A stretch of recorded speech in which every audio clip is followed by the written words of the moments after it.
entah itu sebuah doktrin, entah itu sebuah pembelajaran seperti apa. Cuman saya nyambung aja. Menjadi sebuah ujung tombak masyarakat untuk menyuarakan aspirasi karena memang ada kajian-kajian. Seolah-olah saya tidak memiliki bakat lah. Apa sih?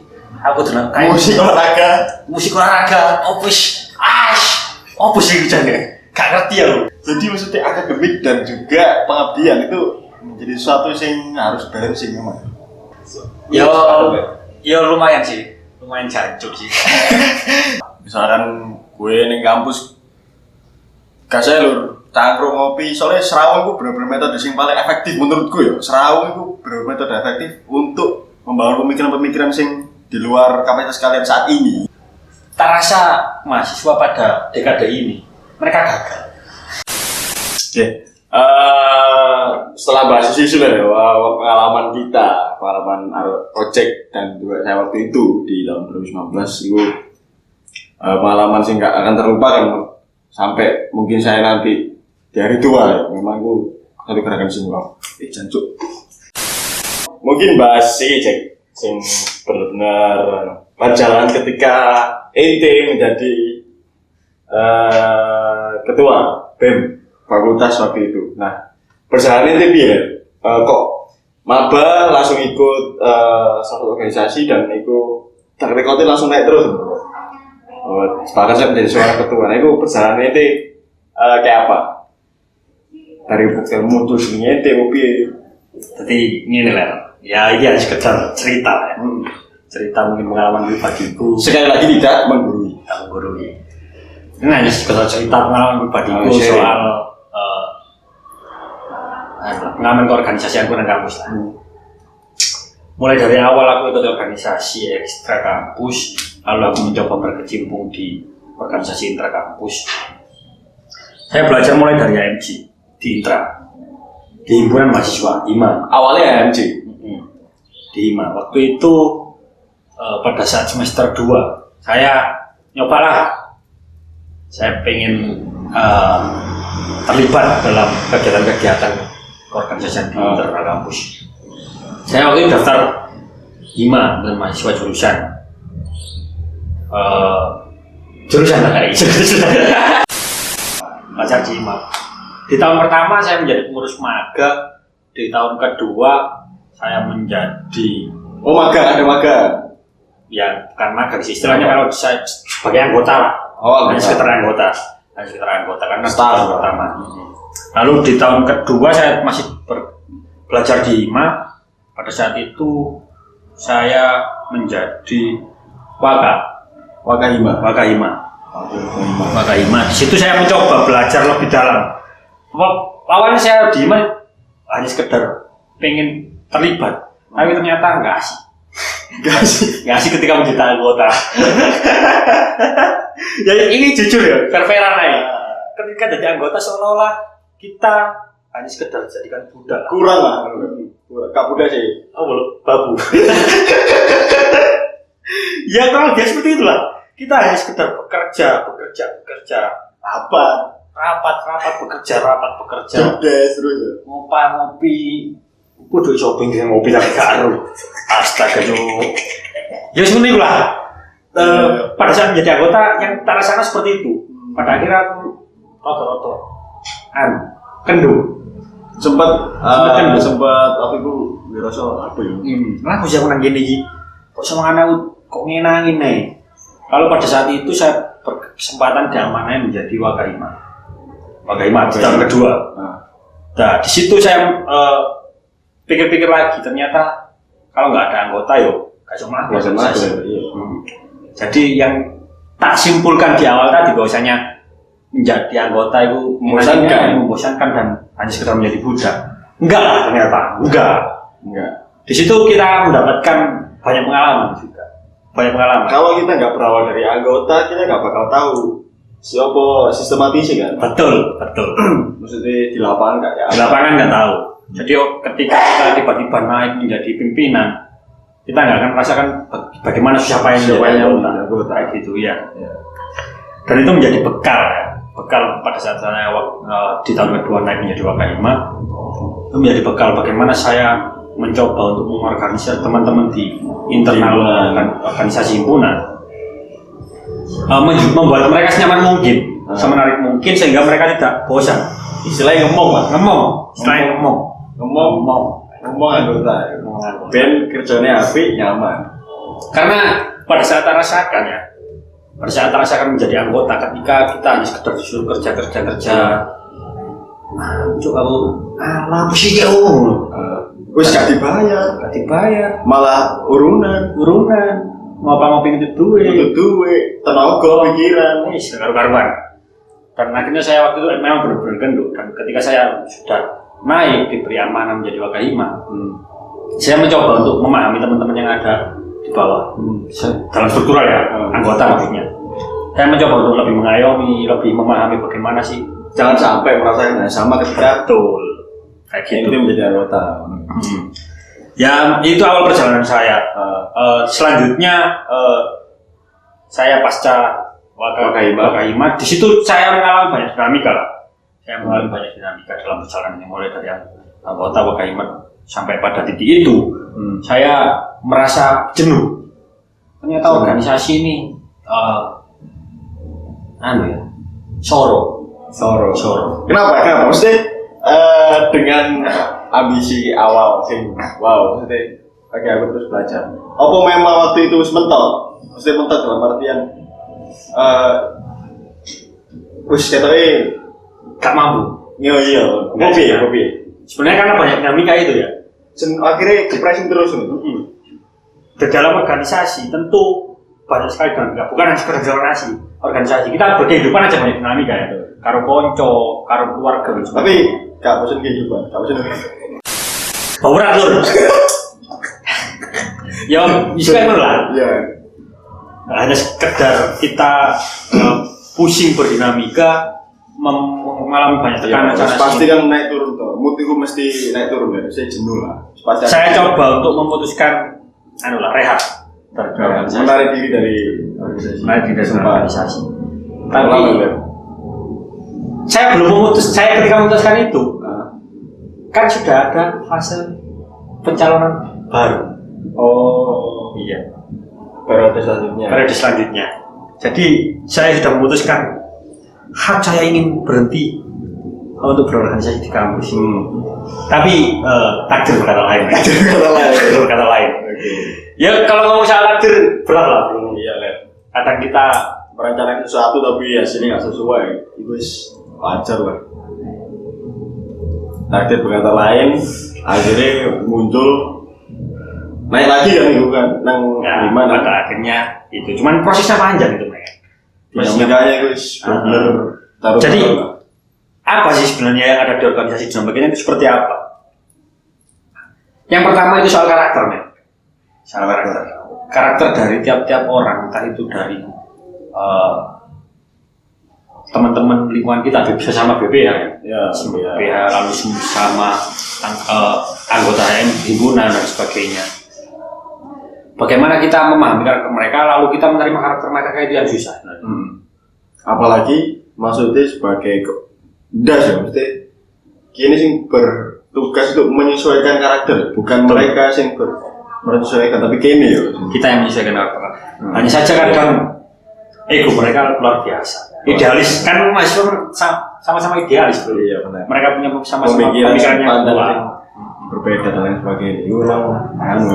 Dan sisi-sisi kualitasnya pun luar biasa di sana. Dalam artian organisasi kampus benar-benar menjadi miniatur sebuah politik dalam bernegara. Itu loh. Sebenarnya yang menarik di situ. Itu loh. Karena apa ya? Bisa kita lihat kalau saya sendiri dari pengalaman pribadi melihat politik bernegara pada saat ini sedikit banyak hampir sama dengan politik di kampus.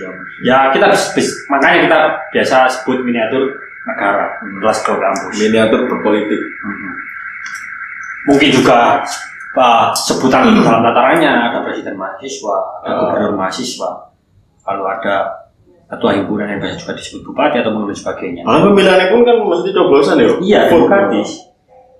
Kita menggunakan asas demokrasi tetap. Kita menggunakan voting dan sebagainya. Seperti bernegara pada umumnya, mungkin negara Indonesia ya. Ya di sisi politis itu menjadi hal yang ada apa ya? Nggak kentek di hati gitu. Oh bahasa ini nggak kentek di hati. Jadi saya itu srit. Srit deh. Oh jadi ya ngono lah. Ya greget lah.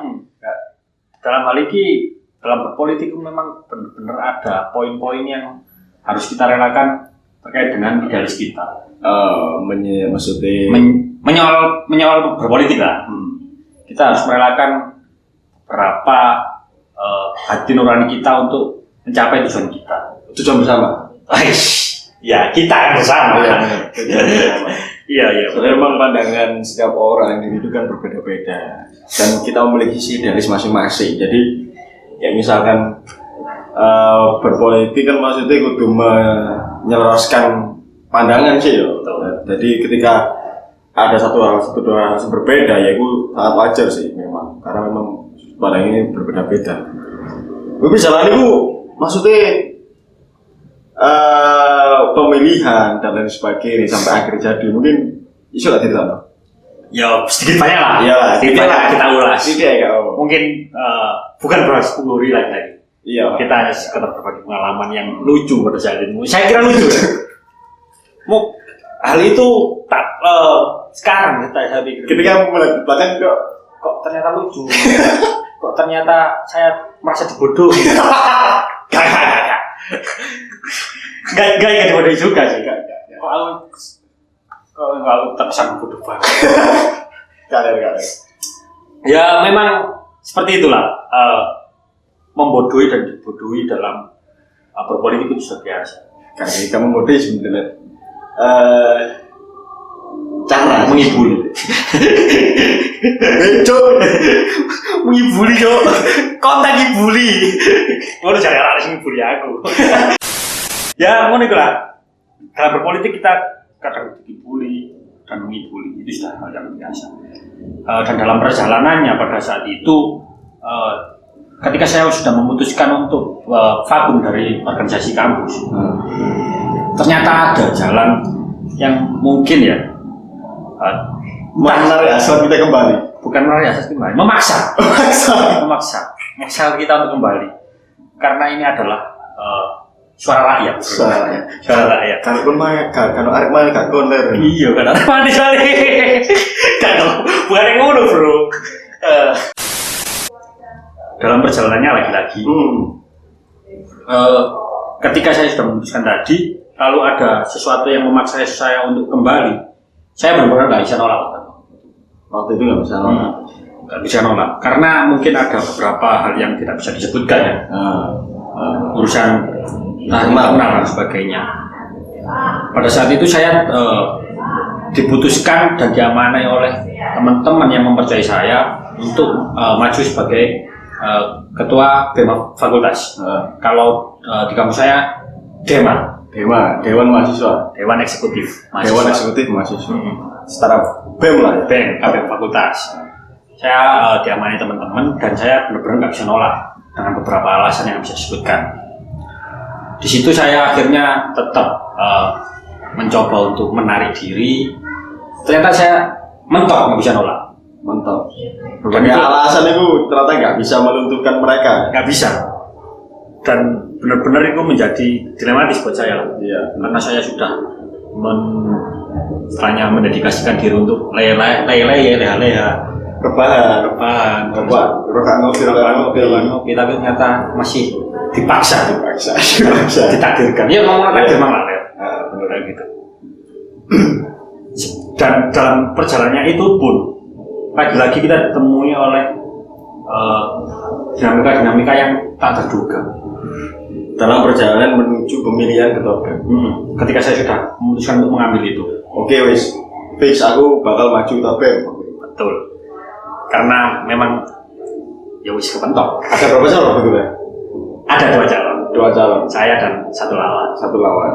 Nah, pada saat itu saya mencoba untuk istilahnya mewakafkan diri saya lah, mendedikasikan diri saya untuk benar-benar temen lah, bisa kudu menang kayak nyalon sekalian wis. Karena ketika saya sudah menolak lalu saya mau ketika saya kalah, ya rugi besar lah bro. Iya lah Besar lah. Dan umumnya di dunia politik kampus, ya berbagai cara banyak lah dilakukan untuk menang. Entah itu seperti apa. Tapi di sini saya mencoba untuk meraba diri saya sendiri. Apa sih poin yang bisa saya bawa sehingga saya bisa menang? Kayak gitu. Poin unggul maksudnya yang bisa untuk menarik suara ya, misalnya. Oke, aku tuh expert di bidang ini. Jadi aku tuh memaksimalkan iki. Betul. Jadi saya mengetahui kapasitas diri saya dulu. Nah, itu sih. Benar. Baru saya membuat grand design. Dan juga saya susun bersama teman-teman yang benar-benar mau membantu saya pada saat itu. Tim ses. Ada tim ses lah.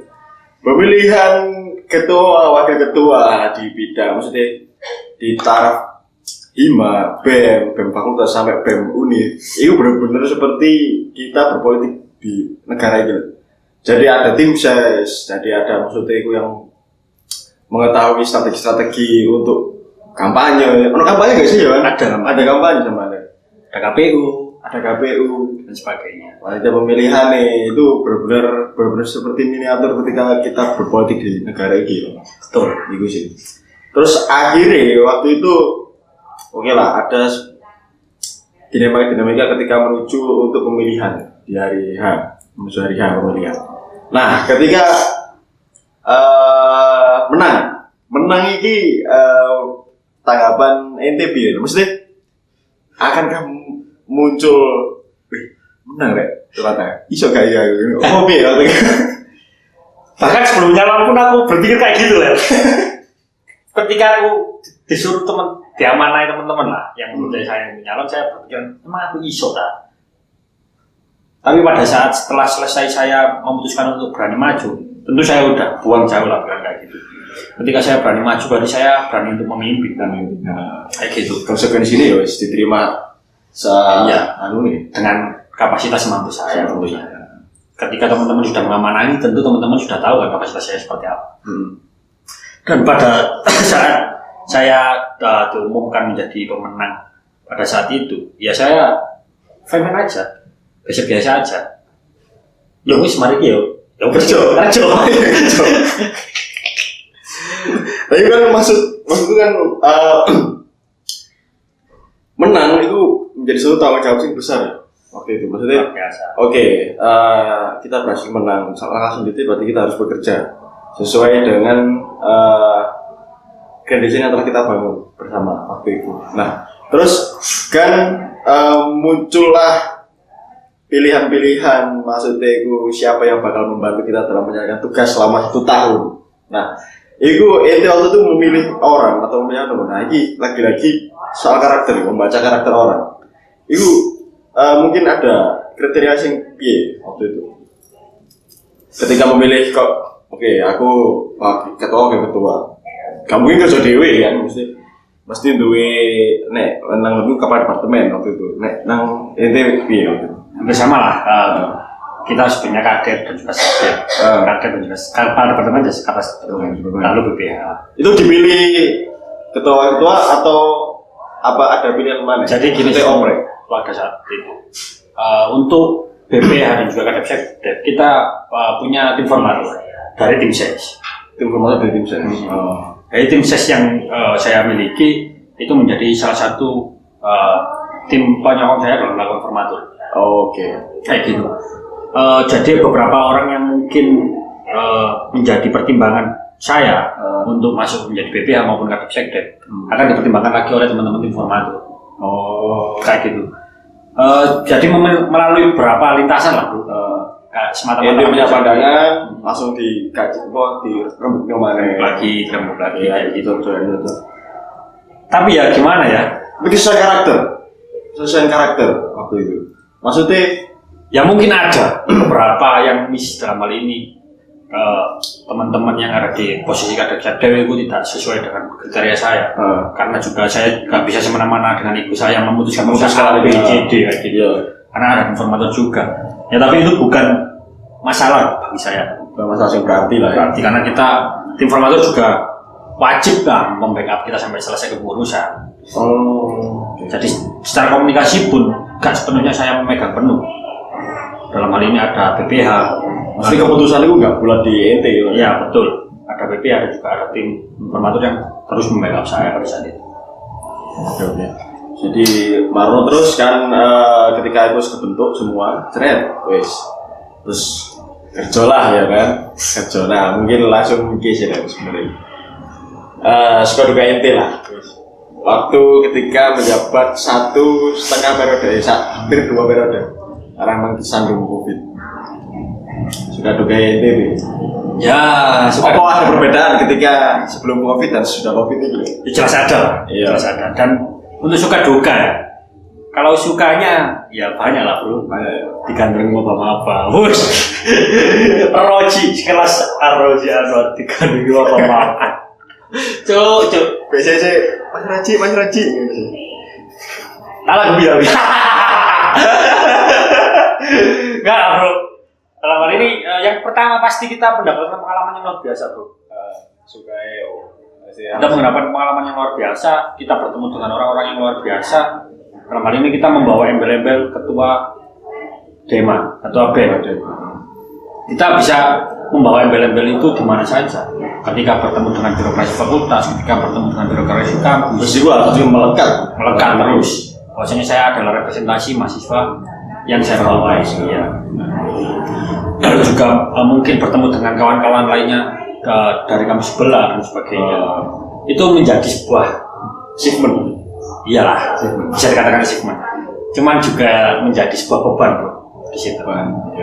Karena ketika saya harus membawa embel-embel seperti itu, saya akan mencoba untuk memunafikan diri saya. Ya, karena apa ya? Untuk bijaksana di segala situasi dan kondisi. Betul. Ya gimana ya? Kadang kita ya tipe-tipe kali saya kan orangnya begitu kan. Krengesan lah ada ini bodoh sebenarnya. Cangkruan banget lah. Dan pada saat itu saya mencoba untuk mengilhami diri saya bahwasanya saya adalah orang bijak. Bahwasanya saya adalah orang yang lurus-lurus aja dan saya adalah caretaker yang ya karena itulah kita membawa.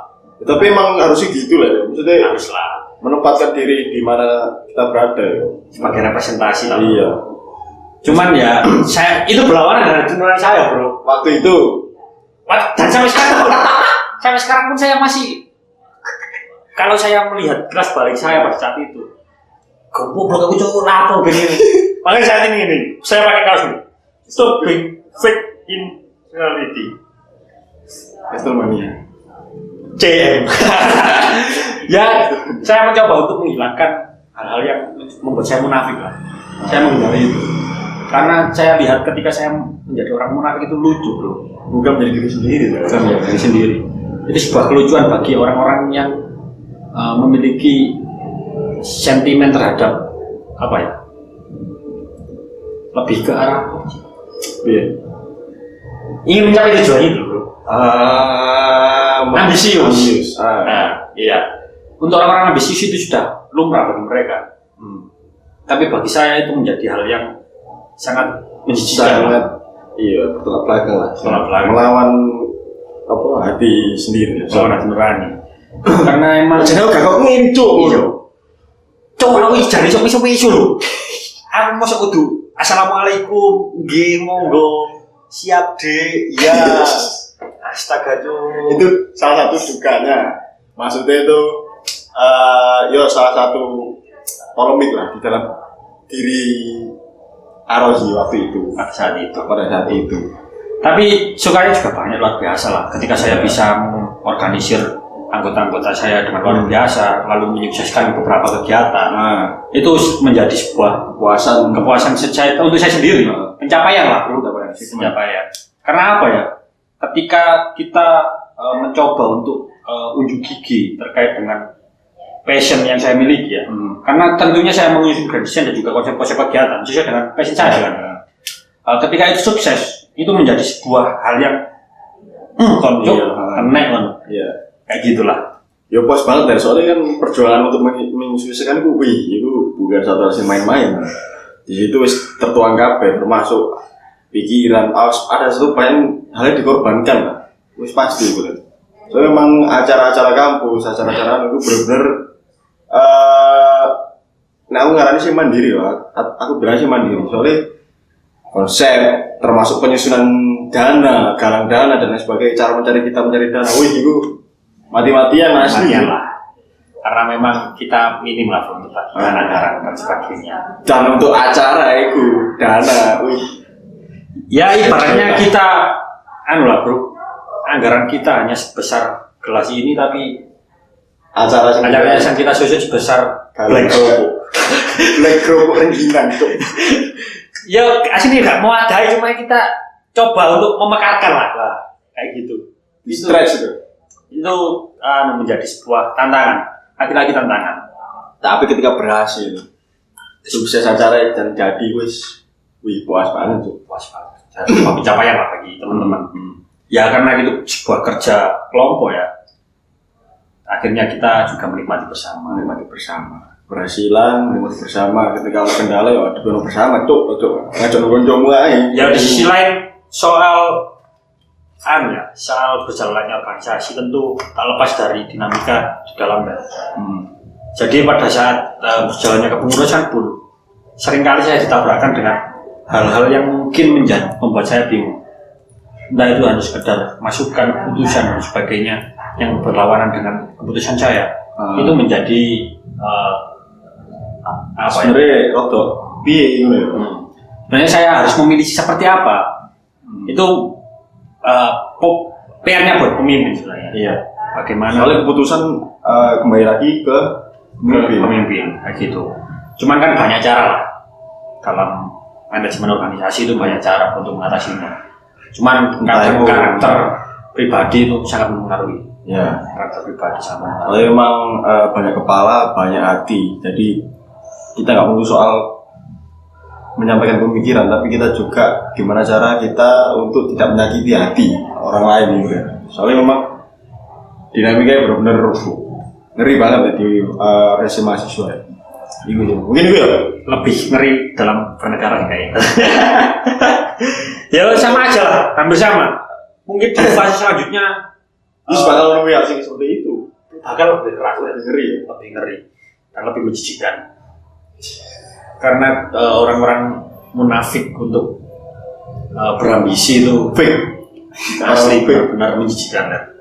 Kadang harus satu orang sebelum mengalahkan segala cara untuk mencapai tujuan kelompok atau individu pribadi, betul. Memang luar biasa. Anjing tuh. Si anjing. Ya gitu lah. Ya guys, itu suka di dewa mas. Sebenarnya ada satu kan, ini sing jadi mungkin pencapaian buat Rosi juga ya. Rosi ini sampai sekarang, sampai detik ini ketika dia udah lulus perkuliahan itu masih mengasuh CM Captain Morgan. Aja lah bro, itu teman kita bercanda sedih.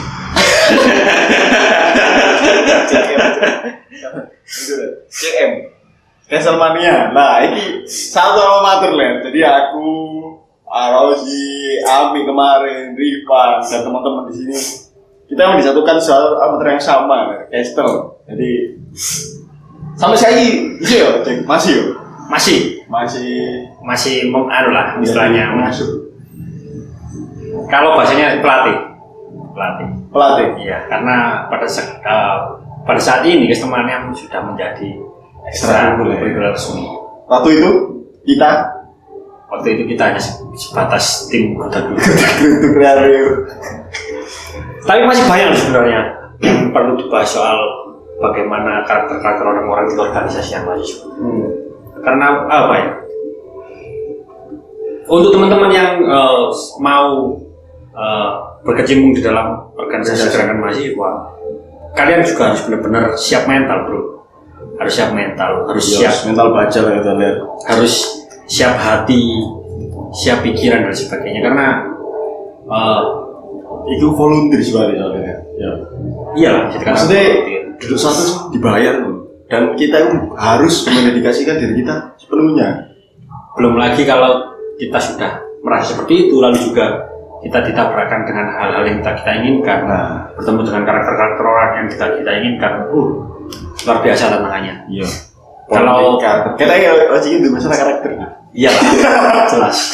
Bukan saya memiliki masalah karakter, tapi saya membenci dengan karakter-karakter orang yang mungkin tidak bisa saya terima.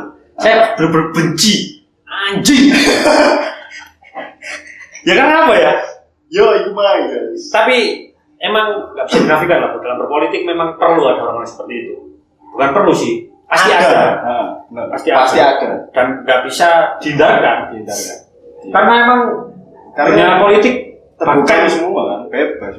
Bahkan dalam bernegara pun luar biasa, bahkan lebih ngeri kan. Yang di kampus pun yang saya rasakan udah ngeri banget. Belum lagi nanti dalam bernegara. Iya. Jadi inilah katanya fake ini benar-benar anjing fake ini. Janganlah kamu menjadi orang yang fake bro. Astaga. Karena gini loh bro. Ketika kamu menjadi orang fake, mungkin kamu hanya baik di beberapa pandangan mata orang. Tapi orang yang tahu sebenarnya karaktermu itu akan ngelepeh tuh. Ancuk, kamu menjijikkan banget. Iya. Kamu menjijikkan banget anjing. Kalau saya bisi anjing. Kayak gitu loh bro. Iya. Tapi memang ada ya, maksudnya jangan jadi orang yang munafik itu. Itu baru satu sih dibenci. Munafik itu rai loro itu 5 barang bro. 5 barang. Kali mau loro. Orang kene maca apik nang kancamu. Baru kan ambune kon ngrasani kon cuci.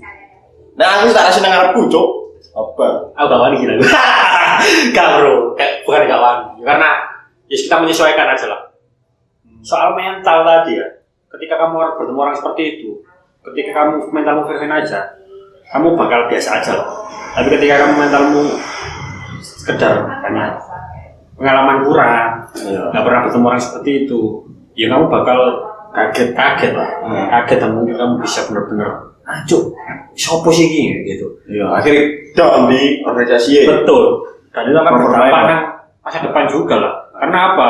Itu akan menjadi bentuk mindset sampean. Terusnya di situ benar-benar nggak fair. Ya kalau dikatakan nggak fair, politik memang nggak fair. Nggak ada yang dimatakan politik bersih ataupun politik santun. Kita harus bahasa politik santun. Pada nyatanya nggak ada namanya politik santun. Jegal-jegalan, jejek-jejekan, pongor-pongoran, bos lah, apa lah.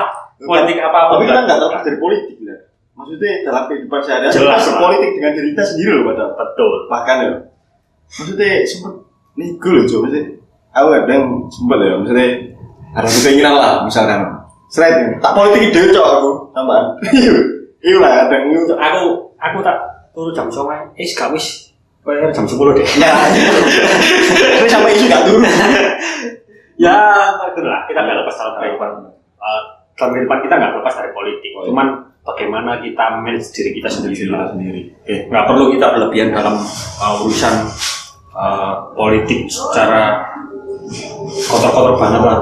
Ya. Terus kita harus ada norma yang membatasi itu. Jadi kalau kalian berpegang pada norma, itu nggak semua hal yang baik itu pas diterapkan di lingkungan tertentu. Jadi kalau kalian berpegang itu baik, itu belum tentu pas sepertinya. Ya karena kan sekian ada lokal wisdom masing-masing.